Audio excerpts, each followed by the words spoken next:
दोस्तों, आज की भागदौड़ भरी जिंदगी में अधिकतर लोग पैसे के पीछे भाग रहे हैं। पैसा कमाने की इच्छा लोगों की पर्सनल लाइफ पर भारी पड़ रही है, जिसकी वजह से आज का समाज दुखी और परेशान दिख रहा है। इस जमाने को देखकर कबीर दास के कुछ वाक्यों को याद करते हुए सद्गुरु स्वामी कृष्णानंद जी महाराज कहते हैं कि आप अपनी जिंदगी में पैसे कमाकर धनवान तो बन सकते हैं, लेकिन वो धन आपके मन को आनंद से नहीं भर सकता, क्योंकि कोई भी इंसान दूसरे को सोने का पर्वत या भंडार तो दे सकता है, लेकिन उस उत्साह को नहीं दे सकता जिससे उसकी जिंदगी खुशहाल बनती है।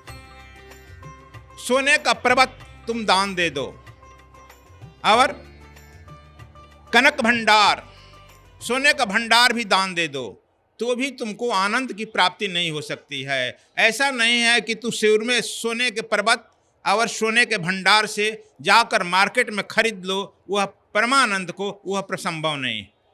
कबीर साहब कहते हैं, तब कहते हैं, कहे कबीर गुरु बेमुखी कबहु न पावे पार। कहते हैं कि उसी तरह से जो गुरु से बेमुख हो गया है, बेमुख, वह भी लाख प्रयास कर ले, लेकिन वह जो है उस परम तत्व को प्राप्त नहीं कर पाएगा।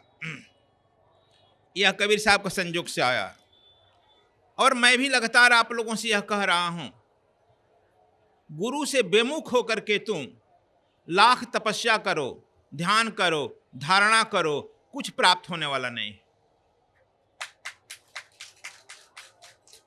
हम लोग wastage of time and energy करते हैं, अहंकार की वृद्धि होती है।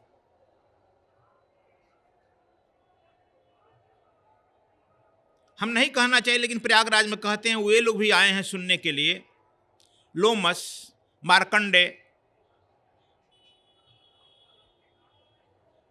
दुर्वासा, अमर है ना,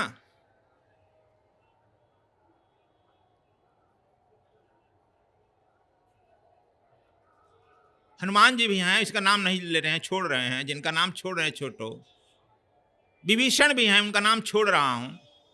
ये लोग जन्म जीते जी परमात्मा को पहचान लिया था, गुरु को पहचान लिया था, गुरु के शरणागत हो गए थे, इसलिए इन लोगों का नाम नहीं ले रहे। ये लोग जीते जी मुक्त हो गए थे।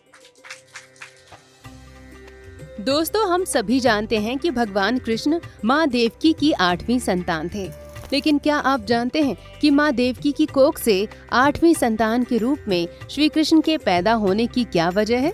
दरअसल दोस्तों, सद्गुरु स्वामी कृष्णानंद जी महाराज भगवान कृष्ण से जुड़े प्रसंग के बारे में बात करते हुए यम, नियम, आसन, प्राणायाम, प्रतिहार और धारणा के बारे में बताते हैं। वे कहते हैं कि कोई भी इंसान इन 6 विधियों को अपने जीवन में कैसे भी उतार सकता है, लेकिन ध्यान और समर्पण 2 ऐसी विधि हैं जिन्हें अपने जीवन में उतारने के लिए गुरु की अनुकंपा की जरूरत होती है। मैं आप लोगों से एक बार कहा हूं कि भगवान कृष्ण, मैं पूछा कि आप 8वां पुत्र हो, कहे हैं ना, कौन आपको कलयुग में कोई औरत आपको पैदा नहीं करना चाहेगी? कौन अपने जो है आजकल तो हम 2 हमारे 2, या अभी तो हो गया हम 2 हमारे 1। कौन धैर्य 8 गर्भ कौन औरत धारण करेगी यार? आज की किसी औरत में सामर्थ्य नहीं इतना धैर्य है, तो फिर तो आप नहीं आएगा ना। कृष्ण भगवान कहे कि यह स्वामी जी अर्थ नहीं है। हमने क्या अर्थ है? देखो, उन्होंने कहा कि 600 किए है, तू जबरदस्ती अपना जम, नियम, आसन, प्राणायाम, प्रत्याहार और धारणा, ये 6 है ना, ये 6 तुम अपने जबरदस्ती नाक दबाकर, कान दबाकर, उठकर, बैठकर कर लेगा। इसको सब राक्षस भी कर लिए थे, रावण भी कर लिया था, कंस भी कर लिया था, सब कर लेता है जबरदस्ती, हठ योग से। यह 600 की है, करते रहो जन्मों जन्म। 7वां जो ध्यान है, यह ध्यान तुम्हारे करने से नहीं होगा। कृष्ण ने कहा कि 7वां ध्यान है मेरा बड़ा भाई, वह तुम्हारे करने से नहीं होगा। ध्यान जो होता है 7वां, गुरु अनुकंपा का फल है। इसलिए स्वकीय नहीं है।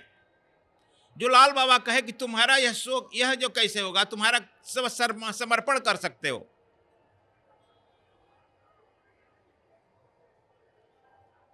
यदि समर्पण बस कर सकते हो तो यह छाव नहीं भी करेगा तो काम चल जाएगा। नहीं तो करते रहो, तुम्हारा अहंकार बढ़ेगा।